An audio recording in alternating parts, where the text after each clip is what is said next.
Thank you for purchasing my Passage Reading Fluency digital scoring form. This is an easy way to digitally score your passage reading fluencies with your students without having to keep track of all the paper and the binders and tabulate all of their scores and results. This Google Sheet will do it all for you.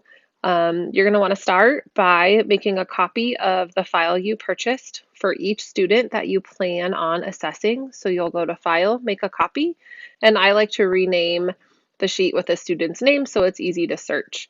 All of this will live right in your Google Drive, so you're able to edit it as you would like.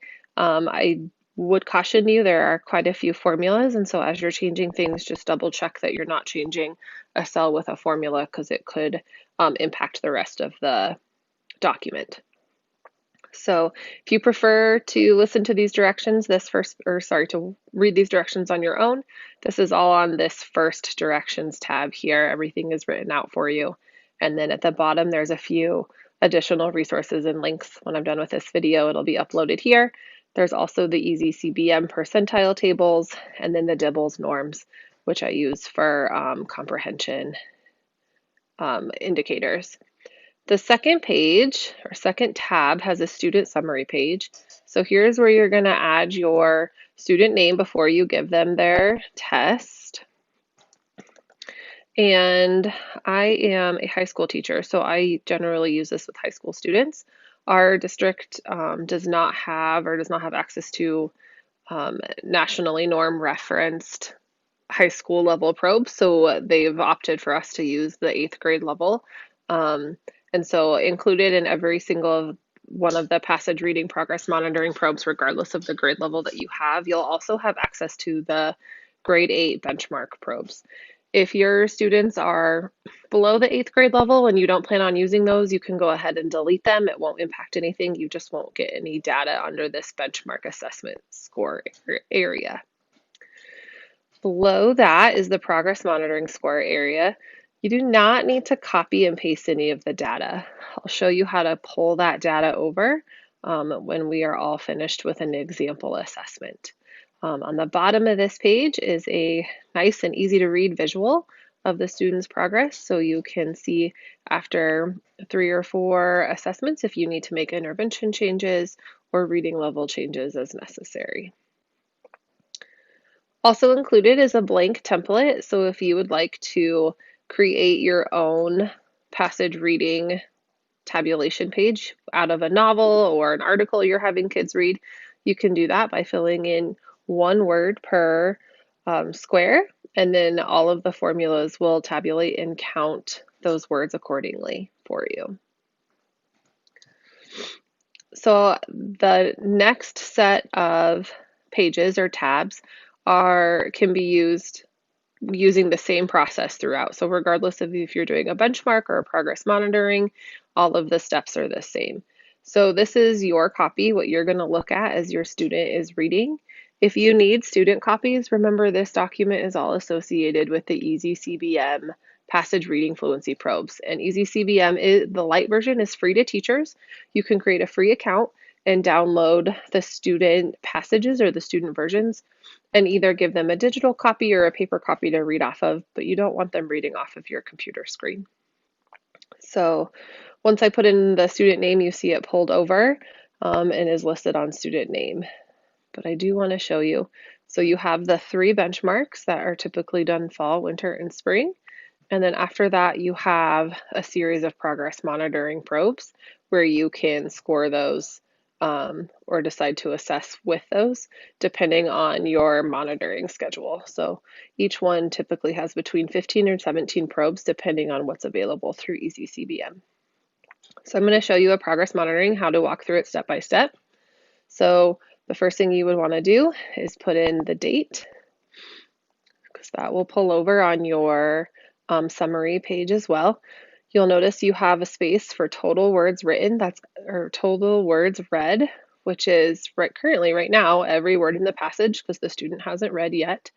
Numbers of errors is your second place or your second data collection, and then correct words per minute. So this will automatically calculate for you. And then lastly is the accuracy rate. So this intervention indicator and comprehension indicator are based off of these scores and will automatically adjust after you have followed the complete process. So once you give your student their copy of the passage, you're going to read the directions and set a timer for 1 minute.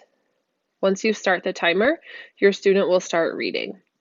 As they're reading, you're going to click to enter words that they read incorrectly, or that they struggle to get within 3 seconds. After 3 seconds, you can give them the word, and then they move on and continue reading.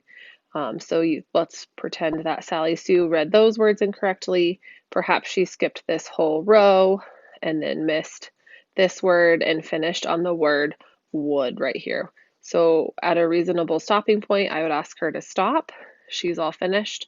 I can send her back to her seat to continue work or to class or whatever it is that's going on. But before I click off, I need to turn all of these words red to indicate that they are errors.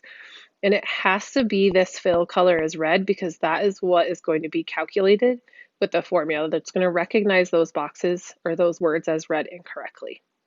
So if you're not a fan of red, you're going to have to use that color until you decide to change it, but you'll have to change it through all your sheets. So Sally's last word within the minute was would. So my next step is to go through and delete all of the words that she did not read at all. So I'm going to delete those, and then I have to delete the rest of the passage as well. You'll see on the right-hand side, my formulas are starting to change a little bit.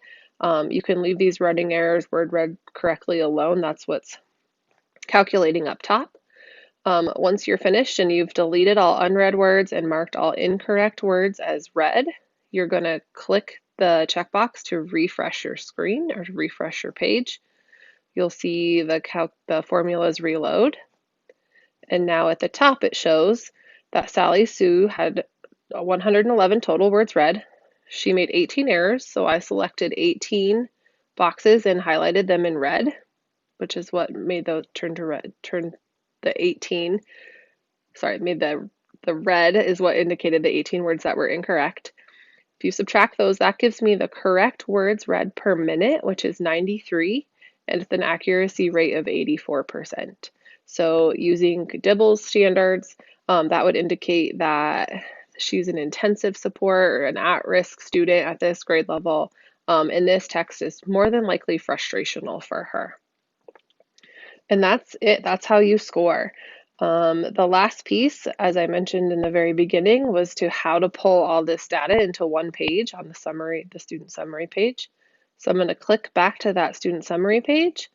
I just completed my very first progress monitoring probe, so I'm going to change that completed to yes, and you'll see it pulls over all of Sally's data exactly how it was laid out on the top of that Google form. So the date she took the assessment, the form she used, how many words she read total, number of errors, correct words per minute accuracy, and intervention indicators. And it's that simple. If at any time your formulas get jumbled, you're welcome to re-download a new page and it'll start with a fresh copy. But I think everything will work great. Please let me know if you have any questions or comments, and thanks again.